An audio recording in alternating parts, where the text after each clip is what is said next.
Hello students, this is your English class and this is the third video of the chapter, the letter A. So we have read in the previous class, we have read till here, she was determined to treat me just like others. तो यहाँ तक हम पिछले video में हम पिछले class में हम कर चुके हैं. अब इसके आगे हम देखते हैं कि we'll just read more about Christy Brown. That was a momentous decision as far as my future life was concerned. तो यहाँ तक हमने पढ़ा था कि जो डिसीजन क्रिस्टी की मदर ने लिया था कि अब क्रिस्टी को वो अपने अकॉर्डिंग हैंडल करेगी, वो उनके फ्यूचर के लिए बहुत ही ज्यादा इम्पोर्टेंट डिसीजन रहा है. It meant that I would always just a second, okay?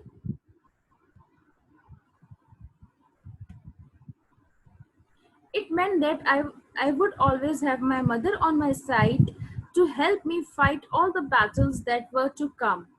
अब ये जो डिसीजन रहा है उनकी मदर का, इससे ये पता चलता है क्रिस्टी को ये चीज श्योर हो गई थी कि चाहे कुछ भी हो जाए, ठीक है, कितनी भी लाइफ में प्रॉब्लम्स आए, डिफिकल्टीज आए, कितनी भी अड़चने क्यों ना आए, उनके पास उनकी मदर का साथ था. ठीक है, वो अब ये चीज समझ चुके थे कि कुछ भी प्रॉब्लम हो, हर एक बैटल को फाइट करने के लिए उनकी मदर उनके साथ है. जनरली ये होता है कि लोग ऐसे बच्चों को इग्नोर करते हैं, उन्हें डिमोरलाइज करते हैं, लेकिन क्रिस्टी को ये श्योरिटी थी कि उनकी मदर हमेशा उनके साथ रहेगी. She would inspire me with my strength when I was almost beaten. But it wasn't easy for her because by then the relatives and friends had decided otherwise. They argued that I should be taken kindly, sympathetically, but not seriously. That would be a mistake. For your own sake, they told her, don't look to this boy as you would to the others. It would only break your heart in the end. Now यहाँ पे अब Christie की mother को और क्या क्या problem हो रही थी. एक तो उन्हें अपने अपने ऑब्वियसली अपने बच्चे को लेकर तो बहुत ज्यादा डिस्टर्ब थी, लेकिन जो उन्हें उनके फैमिली, उनके फ्रेंड्स, उनके रिलेटिव्स जिस तरीके से उन्हें डिस्करेज कर रहे थे, उससे वो और ज्यादा परेशान हो रही थी. ठीक है, अब यहाँ पर तो श्योरिटी ये थी क्रिस्टी को कि उनकी मदर उनके साथ है, ओके, और वो हमेशा उन्हें इंस्पायर करती. जब भी वो आई वॉज ऑलमोस्ट बीटन मतलब डिफीटेड होना या हारा हुआ महसूस करना, कि कई बार ऐसे लोगों के साथ होता है कि वो बहुत ज्यादा फील करते हैं कि अरे वो हैंडीकैप है, वो कुछ नहीं कर पाएंगे, उनका मॉरल सपोर्ट खत्म हो जाता है, उनके अंदर का कॉन्फिडेंस खत्म हो जाता है, उसे कहते हैं बीटन, हारा हुआ महसूस करना. सो जब भी क्रिस्टीन के साथ ऐसा होता कि वो डिफीटेड फील करते, वो बीटन अप फील करते, तब उनकी मदर हमेशा उन्हें इंस्पायर करती, उन्हें मोटिवेट करती आगे बढ़ने के लिए, कुछ ना कुछ करके अपने आप को इम्प्रूव करने की कोशिश करने के लिए उनकी मदर हमेशा उन्हें इंस्पायर करती. लेकिन ये उनके लिए इजी नहीं था, क्योंकि जो उनके फ्रेंड्स, उनके फैमिली, उनके रिलेटिव्स हैं, वो लोग कुछ और ही डिसाइड कर लिए थे, वो लोग कुछ और ही माइंडसेट बना के रखे थे, और वो हमेशा ही एक आर्ग्यूमेंट सा चलता था, क्योंकि पूरी फैमिली एक तरफ थी, फैमिली फ्रेंड्स रिलेटिव्स एक तरफ थे, और क्रिस्टी और उसकी मदर एक तरफ थे. हर कोई ये कह रहा था कि क्रिस्टी के साथ इतना ज्यादा अटैच मत रहो, ठीक है, उसे ज्यादा सीरियसली मत लो, एकदम पोलाइटली, सिंपैथेटिकली, या ये समझ लो कि ना के बराबर क्रिस्टी को लो, क्योंकि उनकी मदर इतनी ज्यादा इन्वॉल्व हो रही थी क्रिस्टी के लेकर के, उनकी लाइफ को डेवलप करने में, उसे कुछ ना कुछ सिखाने में. तो उनके रिलेटिव्स का कि ये सोच हो गई थी कि क्रिस्टी जो है ज्यादा टाइम तक वो जिंदा नहीं रहेगा, कुछ टाइम में उसकी डेथ हो सकती है, इसके पूरे चांसेस थे. और इनकी फैमिली मेंबर्स ये नहीं चाह रहे थे कि इसका दुख उनकी मदर को ज्यादा हो, क्योंकि वो जितना ज्यादा क्रिस्टी के साथ इन्वॉल्व रहेगी, जितना ज्यादा सीरियस क्रिस्टी के साथ रहेगी, तो क्रिस्टी की डेथ होने के बाद उतना ज्यादा प्रॉब्लम उन्हें फेस करना पड़ेगा. इस वजह से उनकी फैमिली, फ्रेंड्स, रिलेटिव्स, हर कोई एक तरीके से आर्ग्यूमेंट चलता था, जो किसी न किसी तरीके से क्रिस्टी की मदर को ये समझाने की कोशिश कर रहे थे कि हम तुम्हारी भलाई के लिए कह रहे हैं कि क्रिस्टी के साथ इतना ज्यादा इन्वॉल्व मत हो, नहीं तो आगे जाके तुम्हें उतना ज्यादा ही दुख होगा. ओके, यहाँ पे क्रिस्टी की मदर एक तरफ तो क्रिस्टी को ठीक करना चाह रही थी, वेरेस बाकी सभी लोगों का ये माइंडसेट था कि क्रिस्टी को ज्यादा सीरियसली ना ले और अपना माइंड प्रिपेयर, अपने आप को मेंटली प्रिपेयर करके रखिए कि क्रिस्टी की डेथ जल्द होने वाली है, वो बहुत लंबे समय तक जिंदा नहीं रहेगा। Okay, luckily for me, mother and father held out against the lot of them. Mother was sure that I was not an idiot. She set out to prove it, not because of any sense of duty, but out of love. That is why she was so successful. Now, अब जहाँ पे हमारे साथ ये होता है कि ऐसी कोई सिचुएशन में हम फंस जाते हैं, तो यहाँ पे हमें मॉरल सपोर्ट की जरूरत होती है, हमें मोटिवेशन की जरूरत होती है। लेकिन वहीं पर अगर बहुत सारे लोग हमें डीमोरलाइज करते हैं, तो कहीं ना कहीं हमारी हिम्मत टूट जाती है, हम हार जाते हैं। लेकिन यहाँ पर क्रिस्टी के पेरेंट्स, क्रिस्टी के फादर और क्रिस्टी की मदर दोनों ही इतने स्ट्रांग रहे हैं हमेशा से कि इतने सारे लोगों के अगेंस्ट हो गए। ठीक है, जहाँ पर सब लोग कह रहे थे कि क्रिस्टी के साथ होप मत रखो, उसे छोड़ दो इसी तरीके से कि जब तक का है तब तक रहेगा, बाद में वो मर जाएगा। लेकिन क्रिस्टी के फादर और मदर दोनों ही स्ट्रांगली खड़े रहे। इन सारे रिलेटिव फ्रेंड के अगेंस्ट वो लोग क्रिस्टी का साथ देते हुए खड़े रहे। यहाँ भी जो क्रिस्टी की मदर थी, वो सबको ये साबित करना चाह रही थी कि जिस तरीके से वो कह रहे कि क्रिस्टी इडियट है, इडियट दैट इज वो एक बेवकूफ है, उसका माइंड डेवलप नहीं है या वो मंद बुद्धि का है, तो वो सबको गलत साबित करना चाह रही थी। ठीक है, गलत साबित क्यों करना चाह रही थी? सिर्फ इसलिए नहीं कि वो उसकी मदर है या वो उसकी ड्यूटी है, या वो लोगों से रिवेंज लेने के लिए उन्हें गलत साबित करना चाह रही थी। वो सिर्फ सबको गलत इसलिए साबित करना चाह रही थी, वो इसलिए प्रूफ करना चाह रही थी कि क्रिस्टी इडियट नहीं है, क्योंकि वो उसका बेटा था, वो अपने बेटे से बहुत प्यार करती थी। ठीक है, it is out of love. जो लव एक मदर और एक चाइल्ड के बीच में होता है, यही लव था जो कि क्रिस्टी की मदर ने डिसाइड किया कि वो सबको ये प्रूफ करेगी कि क्रिस्टी इडियट नहीं है। ठीक है, और वो बहुत ज्यादा कॉन्फिडेंट थी इस चीज को लेकर के, और उसी का कॉन्फिडेंस रहा है कि जो भी चेंजेस क्रिस्टी की लाइफ में आए हैं और जो भी सक्सेस क्रिस्टी की मदर को मिली थी, वो सिर्फ और सिर्फ उनकी इस कॉन्फिडेंस की वजह से ही मिली थी। That is why she was so successful. It means कि जो क्रिस्टी की मदर ने डिसाइड किया था कि वो सबको ये साबित करके दिखाएगी कि क्रिस्टी इडियट नहीं है, इस चीज में वो सक्सेसफुल हो भी गई थी। तो किस तरीके से हो गई थी, हम आगे रीड करके will find out more about Christy. 4 years rolled by and I was now 5 and still helpless as a newly born baby. अब ये जो भी अभी तक हमने पढ़ा था, ये तब की बात थी जबकि क्रिस्टी 1 ईयर के थे। वो टाइम जबकि उनके सभी फैमिली मेंबर्स को उनके हैंडीकैप के बारे में, उनकी इलनेस के बारे में पता चला था। अब इसी तरीके से 4 साल बीत गए, 4 इयर्स पास हो गए हैं, और अब क्रिस्टी जो है वो 5 इयर्स के हो चुके हैं, लेकिन अब भी वो उतने ही हेल्पलेस हैं जितना कि एक न्यू बॉर्न बेबी होता है।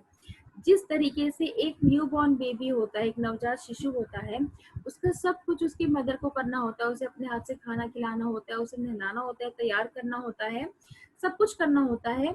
वैसे ही अब क्रिस्टी 5 इयर्स के हो गए, तब भी वो एक न्यू बॉर्न बेबी जैसे ही थे। ठीक है, while my father was out earning our bread and butter for us, my mother was slowly, patiently trying to help me. It was heartbreaking work, for often all she got from me in return was a vague smile. Now अब जो उनके father थे, वो तो अपने office, अपने काम पे चले जाते थे, बिकॉज भाई जॉब करेंगे, काम करेंगे, तभी पैसा आएगा, तभी घर में खाना आएगा। ठीक है, तो उनके फादर जो है वो तो काम करने चले जाते थे बाहर, लेकिन उनकी मदर बहुत ही इत्मीनान से, बहुत ही पेशेंस उनमें थे, और धीरे धीरे वो कोशिश करती थी, हर बार कोशिश करती थी कि क्रिस्टी को कुछ ना कुछ वो सिखाती रहे और कुछ ना कुछ पॉजिटिव साइंस क्रिस्टी की तरफ से मिलते रहे। ये उनके लिए बहुत ज्यादा हार्ड वर्क था और उनके लिए हार्ट ब्रेकिंग था, क्योंकि उन्हें बहुत ज्यादा दुख होता था, लिटरली उन्हें रोना सा आ जाता उनके बच्चे को देखकर कि 5 साल का होने के बाद भी वो एक न्यू बॉर्न बेबी जैसा ही है।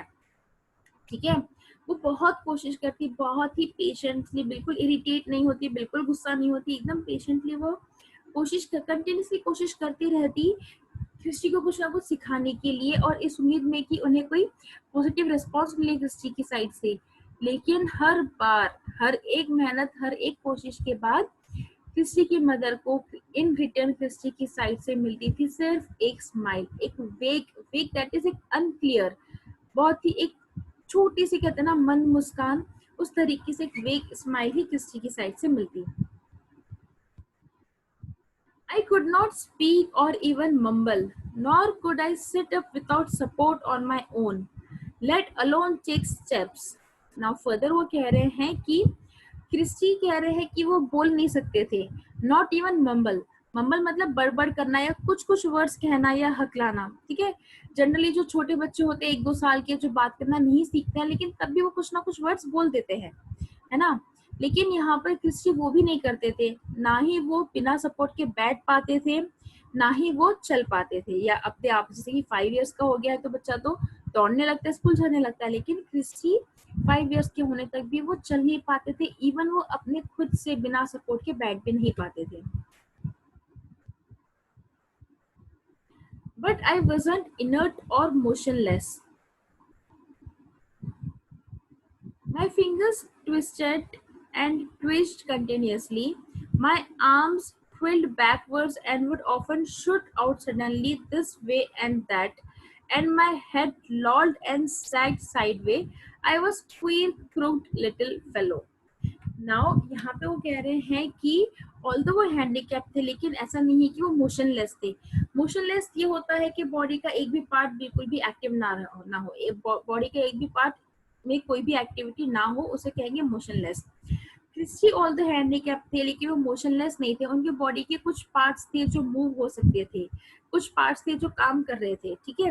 क्या थे? उनकी जो फिंगर्स थी, फिंगर्स वो मुट्ठी बंद करते वो खोल सकते थे, ठीक है। वो कभी कभी मुड़ जाती थी, कभी उनका हाथ जो है उनके पीछे जाता, तो कभी उनके आर्म्स सडनली सामने आ जाते, ठीक है।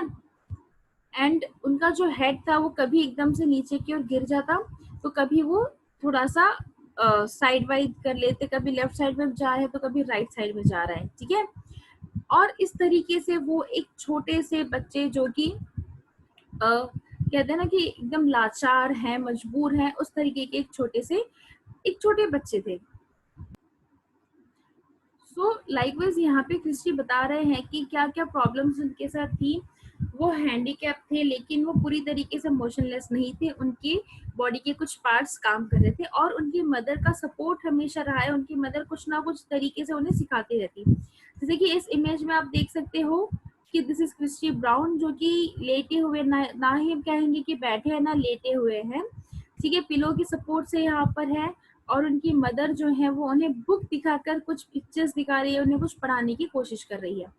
इस तरीके से क्रिस्टी की मदर हमेशा कोई ना कोई एफर्ट्स करती रहती क्रिस्टी को कुछ ना कुछ सिखाने की, okay.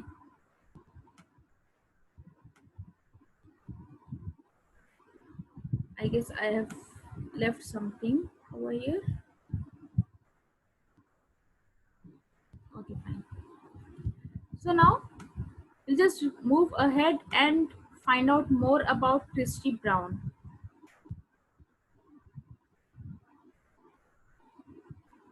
I have come a little more forward now.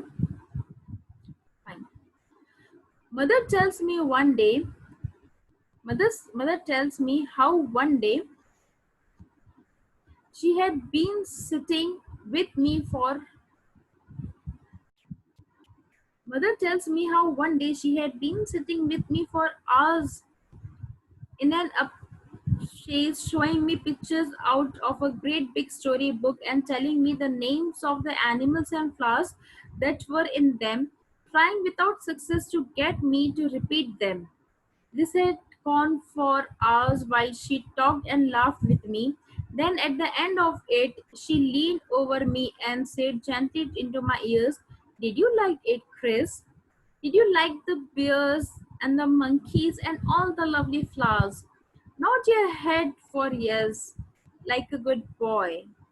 So now, अब जो हैं, जब क्रिस्टी थोड़े से बड़े हुए तब उनकी जो पेरेंट्स हैं वो क्रिस्टी को बताते रहते थे उनके चाइल्डहुड के बारे में। तो एक बार इसी तरीके से क्रिस्टी बता रहे हैं कि उनकी मदर ने उन्हें बताया था कि एक बार किस तरीके से घंटों तक क्रिस्टी की मदर जो है वो क्रिस्टी के पास उनके बेड पर बैठे, जैसे कि ये जो इमेज हमने अभी अभी देखी थी, ठीक है, ये जो हमने अभी इमेज देखी थी, इस इमेज के बारे में क्रिस्टी बताते हैं कि किस तरीके से एक बार घंटों तक उनकी जो मदर है वो क्रिस्टी के साथ उनके रूम में बैठी थी।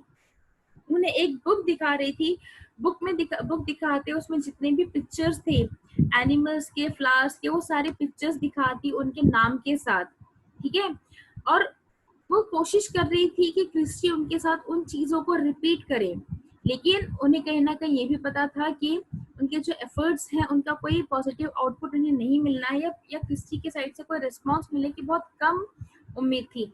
पर फिर भी घंटों तक क्रिस्टी की मदर जो है क्रिस्टी के साथ बैठती, उससे बातें करती, उनके साथ हंसती, उन्हें हंसाने की कोशिश करती।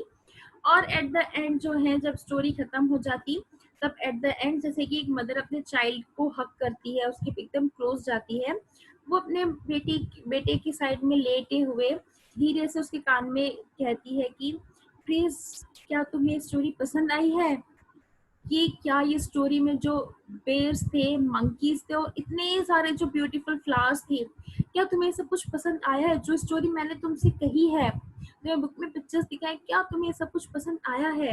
अगर पसंद आया है तो एक अच्छे बच्चे की तरह अपना सिर हिलाओ। इस तरीके से पूरी स्टोरी होने के बाद जो मदर है वो क्रिस्टी के कान में प्यार से कहती, लेकिन उन्हें एट द एंड कोई भी रिस्पॉन्स नहीं मिल पाता था। But I could make no sign that I had understood her. Her face bent over mine hopefully. Suddenly, involuntarily, my queer hands reached up and grasped one of the dark curls that fell about her neck. Gently, she loosened and clenched fingers, though some dark strands were still clenched between them. इतना सब कुछ होने के बाद भी Christie जो है वो कोई भी पॉजिटिव साइन नहीं दे पा रहे थे कि वो ये चीज उनकी मदर को बता सके कि हाँ वो समझ रहे हैं सब कुछ जो उनकी मदर कह रही है, वो सब कुछ उन्हें समझ आ रहा है। ये बताने के लिए क्रिस्टी ने बिल्कुल भी एफर्ट्स नहीं थे, बिल्कुल भी वो साइन नहीं दे पा रहे थे। और जो है उनकी मदर बहुत उम्मीद के साथ अपना सर झुकाकर रखती है क्रिस्टी की ओर। और कभी ये हो जाता था कि अनफॉर्चुनेटली इनवॉलेंटरली मतलब जो कि अचानक से कोई चीज हो जाए हमारी बिना बिना कोई प्लान के, बिना कोई हमारे विलिंगनेस के, अचानक से हमसे कोई चीज हो जाती है, ठीक है। तो कभी क्या होता, अचानक से क्रिस्टी का जो हाथ था वो उनके बालों में चला गया, ठीक है। Hand reach up and grasp मतलब पकड़ लेना। ये one of the dark curls मतलब जो उनकी कर्ली हेयर, उनके मतलब के जो कर्ली हेयर क्रिस्टी को दिख रहे थे, उनके हाथ वो बाल पकड़ लेते हैं टाइटली, इतना टाइटली कि उनकी मदर को क्रिस्टी की मुट्ठी को खोल के बाल छुड़ाने पड़े थे। और बाल छुड़ाने के बाद भी कुछ बाल, ठीक है, डार्क स्ट्रैंड्स मतलब एक बाल को कहते हैं स्ट्रैंड, तो कुछ बाल टूट के उनकी मुट्ठी में ही रह गए थे, ठीक है।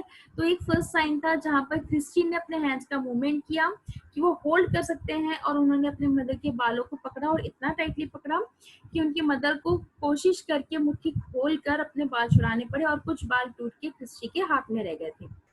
ओके, आई होप यहाँ तक आप सभी को क्लियर है।